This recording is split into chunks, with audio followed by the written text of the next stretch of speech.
So my other bumper sticker just says, no. Now that's appropriate. I'll come in, I'll let you No. like, hey, Tina, should we? No. And I'm going to give one to Ashlyn. Well, yes, I think that works too. But I can't believe you don't want a yes and. I do, Sticker. yes, and in the rest of my life. But ever so often when I get home, I just want no. No. Will you? No. No. Should we? No. Chinese? No. That is me. That is me.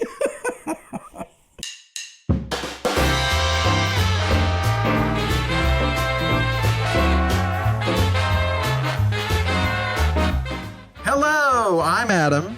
And I'm Tina. And we're Brewing Theater. And we're laughing because we are using air props today. Usually we have our wonderful Brewing Theater mugs that we had made up, and we clink them, and then you can hear that little clink in the background. And my son Quinn says, "Stop doing that, Dad." So he'll be really happy about this episode. But today we're talking about all the special talents that you can bring to the table as an actor. Right. And one of the things is oftentimes you have to pantomime a prop, depending Yes. on the show. Yes. You have to act like you're picking up the mug. So you have to see the mug Yes. and know the size of the mug. We're picking it up, and if you're just listening to it, you need to imagine us Right, picking up that an we're picking imaginary mug. But one thing we have to do is endow it. Right. With its weight. Is it full? Is it Yes. empty? Yes. And then when we drink it, like, do we put it back in the same spot? So pantomime is a whole thing. Oh Just no, tossed mine we in the just air. broke ours. We threw them on the ground. You also can't forget about the fact that you were holding a prop. That's what a lot of actors True. will mess up right at the beginning of this exercise, is they'll be like, oh, I've got da-da-da-da-da, and then they just go on to the next scene, and the audience, who has bought into the Right. reality of your imaginary prop, Right. suddenly goes, because you just dropped the air prop. That is correct. And I spend a lot of time when I'm doing shows where we're pantomiming props and we try to do a real thing, and then we Yes. take it away, and it's like, okay, how heavy was it? Right. How where does it fit on the table when you pick it up? How heavy Yes. is it? And endow it is what Yes. you were calling. And is it sense memory? Is that what we call that? A little bit from the heaviness of it that Yes. you kind of have to remember Yes. in your mind. So that's kind of an important skill as an actor, because there's a lot of pantomiming that goes Yes. on. And even if you're holding a real cup, oftentimes there won't be real liquid in it. But because you have to mime that. Right. You Yes. have to. You can't just pick up and talk with your mug and Right. and sling it around if it's got something in it. Yeah, So- that is a newbie mistake for actors Right. on stage. Is we will give them a real mug and they'll be flinging it around, and out in the audience as the director, you're thinking, well, they just spilled that all over the Right, place. right. And so you have to give the actor homework at that point. You say, right. okay, go home, get you a coffee mug, put a bunch of water in it, Right. and do your monologue. Right. And the funny thing is they're about to get wet. Right. Because they'll sling it. So It's a little practical joke on the actor. No, Knowing just how to kidding. pantomime and endow the imaginary prop is a very important skill. Yes. We actually spend quite a bit of time doing that in our acting classes. We do. Or if it's a prop that is not as heavy, or because whatever reason you don't want to have like a big boulder on stage, Right. but you want someone to move a big boulder, Right. they have to act like it's heavy, That's but of right. course it is not heavy. It's made out of chicken wire and tissue paper. Yeah, paper mache. Right, paper mache rocks, and you have to act like it weighs hundreds of pounds. Exactly. And so Exactly. that's imbuing, endowing a prop to make it look real. I did see this happen one time where the prop was clearly styrofoam or whatever. It's supposed to be a big piece of masonry or boulder or whatever, and the actor threw it, and that actor is probably in the audience and knows who's exactly who I'm talking about. Because the prop bounced then on stage and bounced right out into the audience. Oh, my. And was caught by an audience member who was very astute and on their feet and had not bought into the reality of it being a very big, heavy boulder. That actors forget is the adrenaline factor. Yes. And I remember when I was doing Noises Off as an actor, you run up to in the second act, you're doing all this pantomime stuff. Going up and down stairs. Right, and I had to throw something down to the second level, and my adrenaline kicked in, and it was like a plate or something, but it was plastic, so it was sort of frisbee-esque. Okay. Oh no! And so I threw it in the audience. Oh no! And the audience isn't actually supposed to be there, and so we had to go pick it up and act like there wasn't anybody, with it right at its feet. But so sometimes you forget about the adrenaline factor. Yes. When you use a prop and you're supposed to throw something, right? And you get all this energy and then you throw it way too hard. Lobby. Right. So or you throw it with the force that the real thing would need. Right. Because you're all amped up in that moment. And no matter how much we rehearse, it's not the same. The energy is not the same. This is the magic of theater. When you get in front of those other people watching you, the energy is just amped up 10, 20-fold. And that's why as directors, we're always saying, I need you to slow down on your lines. Right. Because as an experienced director and experienced actor, once you get on stage and those nerves kick in and that excitement and that adrenaline kicks in, you're going to speed up. And so if you've rehearsed it a little bit slower, you're in a better position to be at a normal, understandable pace when you actually get out there. Why a director says to you, give it to me 100%. Yes. That is why. Yes. Because you only know the level of energy it's going to take if you're giving us everything you have. So right. That's why directors say that all the time. This is another novice actor kind of behavior, is holding back your performance until you really have an audience. And directors loathe that because you never feel like you have seen the final product of the thing that you're creating with these actors until there is an audience. And of course, at that point, it's too late for you to fix it. Well, and it's a collaborative art form. And if you're not giving to your partner and concentrating on how you and your partner can work together, if you're just saving your own personal energy, then that's a very selfish approach. And that's some of the things we try to teach as we go along. Yeah.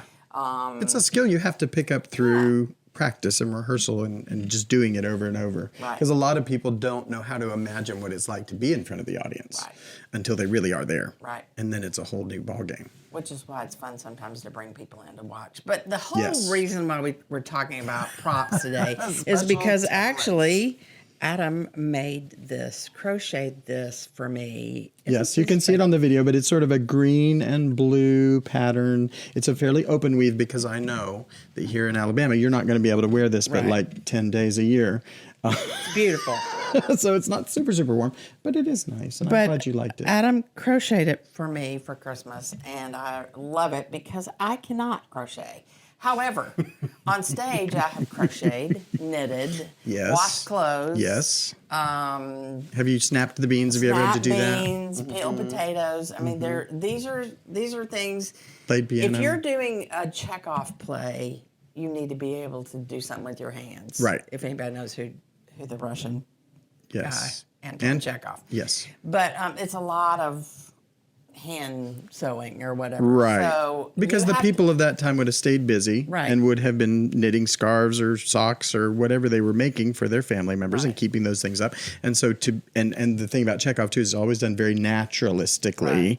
And so you have to be able to pretend like you've been doing this for years and years and years. And you can do it almost without thinking about it. Right. So those of us that are not gifted in the crochet and knitting, we have to in the crafty arts. we have to get someone to crochet it just the length that it would have been, and then we have to look real intense when we're doing it. But I cannot tell you how many shows I've had to do some form of sewing, and I'm terrible at it. But I have to it's choreography. When we were doing the play that we did right before we shut down again, what was the name of that? Jones Hope Wooten thing. Hallelujah Girls. Oh, the Hallelujah Girls, yeah. I had to learn how to do nails. And I had to time it out.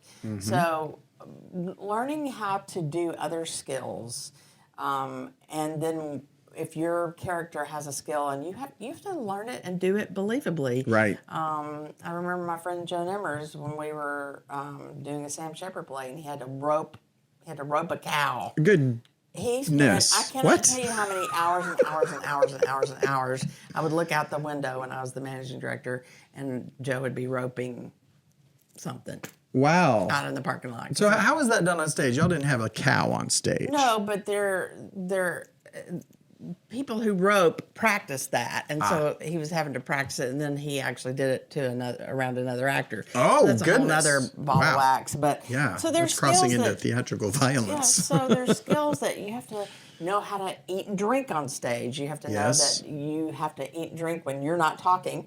Or unless your character talks with their mouth full. So all that has to be timed just like choreography. It's all choreography. Right. But if you can play the piano, if you can play the guitar, if you have other skills, make sure you put that on your resume so that I cannot tell you how hard it was for me to learn to play this 16 bars of a song on a piano because I'm again, my hands are small and it was hard for me to play, but by golly, could play that 16 bars. Yes. Now, if something would have happened and I would have had to continue to play, we'd have been sunk. My character would have had to You'd had to improv some other reason why you had to stop. Yeah. Right. And I had to do that for Smoke a Mountain too, that intro scene, learning how to play that song. I was like, oh no. I took a few lessons, but yeah, I just had to work on it. That was part of my rehearsal. That was Adam's alone rehearsal time. But every craft you pick up, every skill you pick up can at some point serve you in the theater because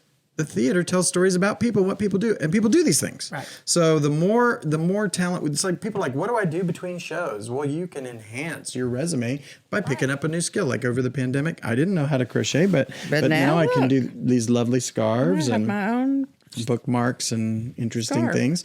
And it was great because it gave me something new to do. It kept my mind occupied. And now I have this other skill that I can be like, hey, I can crochet, And sometimes a director is looking for a quirk that a particular character could have. Right. And one of your talents or skills could be that character quirk that the director hadn't even envisioned until they come see you audition and see on your resume, oh, wow, he can juggle. Right. Ooh, what if that character juggles? What if that's their thing? Right. Right? So that was another thing I picked up one time when I was between shows. I was like, I'm just going to teach myself how to juggle. And so I like to keep balls on my desk, and I'll pick up my balls, and I will start juggling them, and people will be surprised to see me juggling my balls in the office. As well as they're surprised when they walk up and I'm twirling my baton. And Exactly. And when you light it on fire, they really get surprised. Right, they really get surprised at that. Steve Davis, please bring back my baton. I miss it so much. For the love of all things good, Steven Tyler Davis. Please bring me my baton. She misses her baton on a daily basis. So what we're saying is, if you're an actor, learn all kinds of quirky Learn skills. everything. Make sure if you're really good at something, like if you can ride a unicycle. Oh my goodness. Put it on your. And people you are like, win. What is a unicycle? But like when we're doing Big Fish next summer. You can ride a unicorn. Somebody's going to have to walk on stilts. There's going to be, it's a circus. So there's all kinds of talents that the more you can be proficient at it, or if somebody in audition says, can you knit? Yeah.